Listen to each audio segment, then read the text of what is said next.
ঈদুল আজহার ছুটি শেষ, তাও বেশ কিছুদিন হয়ে গেল, কিন্তু এখনও কমছে না ময়মনসিংহ থেকে রেলপথে ঢাকাগামী যাত্রীদের ভিড়। ট্রেনের ছাদে ও ইঞ্জিনের উপর উঠে কর্মস্থলে ফিরছেন হাজার হাজার মানুষ। প্রচণ্ড ভিড়ের কারণে ভিতরে ঢুকতে না পেরে অনেকে অপেক্ষা করছেন সকাল থেকে সন্ধ্যা অবধি। বিস্তারিত ময়মনসিংহ থেকে আব্দুল মান্নান পল্টনের পাঠানো তথ্যচিত্রে সহকর্মী সাইমু প্রবার রিপোর্টে। ট্রেনের ছাদে ও ইঞ্জিনে উঠে গন্তব্যে ফিরছেন যাত্রীরা। নারী পুরুষ ও শিশুরা জীবনের ঝুঁকি নিয়ে উঠেছেন ছাদে ও ইঞ্জিনে। বুধবার বিকেলে ময়মনসিংহ রেলওয়ে স্টেশনে ও বৃহস্পতিবার দুপুর থেকে সন্ধ্যা পর্যন্ত গফরগাঁও রেলওয়ে স্টেশনে চোখে পড়ে জীবনের ঝুঁকি নিয়ে কর্মস্থলে ফিরে যাওয়া মানুষের চরম দুর্ভোগের দৃশ্য। ভাই ভিড়ের জন্য গাড়িতে উঠতে পারে না, এতক্ষণ অনেক ভিড় গেছে, কমিউটার গাড়ি প্রচুর ভিড়, তার জন্য তিস্তার জন্য অপেক্ষা করতেছি। তিস্তা গাড়ি আসতেছে, এই তিস্তা গাড়িতে দেখি অনেক কি অবস্থা। ট্রেন ফেল করছি, একটা তো উঠতে না, ওখানে দাঁড়াই রয়েছি, মানে সকাল 12টার চাইছি, ওখানে ট্রেন উঠতে। প্রতি বছরই ঈদ শেষে কাজে ফেরা মানুষের চাপ বেড়ে যায় রেল স্টেশন ও বাস স্ট্যান্ডগুলোতে। তবে এবারের প্রেক্ষাপট অনেকটাই ভিন্ন। জানা গেছে এবার বাস ভাড়া অনেক বেশি হওয়ার কারণে অতিরিক্ত চাপ বেড়েছে ময়মনসিংহের রেলওয়ে স্টেশনগুলোতে। 60 টাকার টিকিট 300 টাকায় বিক্রির অভিযোগও করেছেন কেউ কেউ। গোলাঘাট টিকিট কাটতে গেছিলাম, এখানে 60 টাকার টিকিট আমাদের 300 টাকা দিয়েছে। আমরা এত হয়রানির শিকার হই ময়মনসিংহ আইসা, এখানে কাউন্টার থেকে যদি আমাদের এমন হয় তাহলে আমরা অন্য জায়গায় কিভাবে যাব? টিকিট কাটতে হলে ডাবল টাকা দিতে হয়, নাইলে সিডোলা টিকিট পাওয়া যায় না। এটা জনগণের অনেক দুর্ভোগ, অনেক কষ্ট করতে হয়। ঢাকাগামী বেসরকারি সকল গাড়ির 3 গুণ 4 গুণ 5 গুণ বেশি টাকা দিয়ে টিকিট কিনতে হয়, তাও পাওয়া যায় না। অনেক সময় তারা ভিতরে নিয়ে পার্সোনালি টিকিট বেছে ফেলে, কিন্তু আমার ভিতরে লাইনে দাঁড়ায় টিকিট পাই। এছাড়া চাহিদার তুলনায় ট্রেন অনেক কম। যে কয়েকটি ট্রেন আছে সেগুলোতে আসনের চেয়ে যাত্রী হয় অন্তত 20 গুণ। অনেকেই আসন সহ টিকিট পেলেও ভিড়ের কারণে আসন পর্যন্ত পৌঁছতে পারেন না।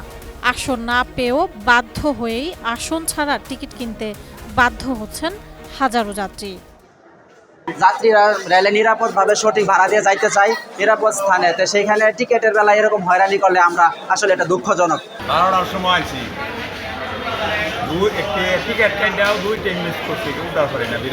বৃহস্পতিবার বিকেলে গফরগাঁও রেলওয়ে স্টেশনে অপেক্ষমান বেশ কয়েকজন যাত্রী জানান, সকাল থেকে সন্ধ্যা পর্যন্ত 3টি ট্রেন তাদের চোখের সামনে দিয়ে ঢাকার উদ্দেশ্যে ছেড়ে গেছে, কিন্তু অনেক চেষ্টা করেও প্রচণ্ড ভিড়ের কারণে ট্রেনে উঠতে পারেননি তারা।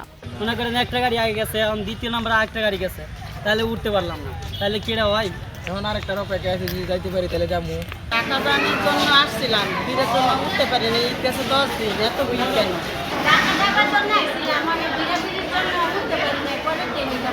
ঢাকা ময়মনসিংহ রেলওয়ে লাইনে অন্তত আরও 2টি ইন্টারসিটি ট্রেন যুক্ত করার অনুরোধ জানান যাত্রীরা। পাশাপাশি অতিরিক্ত দামে টিকিট বিক্রি বন্ধে যথাযথ ব্যবস্থা গ্রহণের দাবি জানান তারা। নির্ধারিত মূল্যের চেয়ে অতিরিক্ত দামে ট্রেনের টিকিট বিক্রি প্রসঙ্গে ময়মনসিংহ রেলওয়ে স্টেশনের সুপারিনটেন্ডেন্ট মোহাম্মদ নাজমুল হক খান জানান, এখন পর্যন্ত এ ধরনের অভিযোগ নিয়ে কেউ তার কাছে যাননি। কেউ যদি এ অভিযোগ নিয়ে আসেন তাহলে রেলওয়ে প্রচলিত আইনে ব্যবস্থা নেওয়ার কথা জানান তিনি। অভিযোগটা আমার সামনে আনলেন বেসরকারি টিকিট কাউন্টার বা টিকিট সেলিং সম্বন্ধে। অদ্যাবধি আমার কাছে এই ধরনের কেউ অভিযোগ নিয়ে আসেনি, তবে আপনার কাছে জানলাম, বিষয়টি আমি দেখব, নিজেও ব্যক্তিগতভাবে এদিকে নজর রাখবো। চাহিদা অনুযায়ী তো ট্রেনের সংখ্যা অপ্রতুল, এটা তো আপনি জানেন। এখন ঢাকামুখী মানুষের সংখ্যা কত লোক বসবাস, তাও আপনি জানেন এক ঢাকা শহরে কত লোক বসবাস করে। এতগুলো মানুষ যখন ঈদের সময় একবারে বেরিয়ে আসছে, আবার বিভিন্ন সময় যাচ্ছে, এই যে ভিড়ের এটা সামাল দেওয়া খুব একটু কষ্টকর। ঘন্টার পর ঘন্টা লাইনে দাঁড়িয়ে থেকেও নির্ধারিত মূল্যে আসন সহ টিকিট পাননি অনেক যাত্রী। তাদের কাছে 60 টাকার টিকিট 300 টাকা দাবি করেছে কাউন্টারে থাকা লোকজন। যাত্রীরা ক্ষোভ প্রকাশ করে বলেন, এসব দেখার যেন কেউ নেই।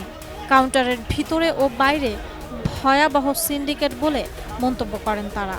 এখানে প্রতিবাদ করলে যাত্রীদের শারীরিক নির্যাতনেরও শিকার হতে হয় বলে মন্তব্য করেছেন অনেকে। সাইমন প্রভা, এটিএন নিউজ।